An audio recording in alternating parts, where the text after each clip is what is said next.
నందిగామ నియోజకవర్గంలో వైసీపీ అభ్యర్థి మొండితోక జగన్మోహన్ రావు ప్రచారం జోరుగా సాగుతోంది. కంచికచర్ల మండలం సేరి అమరవరంలో వైసీపీ ప్రచారానికి ప్రజలు బ్రహ్మరథం పడుతున్నారు.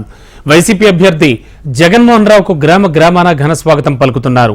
ప్రతి ఇంటింటికి పథకాలు అందాలన్నా, పేదలు, సామాన్య మధ్యతరగతి ప్రజలు ఆత్మగౌరవంతో జీవించాలి అంటే సీఎం జగన్ కు మద్దతు ఇవ్వాలంటూ వైసీపీ అభ్యర్థి జగన్మోహన్ రావు ఓటర్లను అభ్యర్థిస్తున్నారు.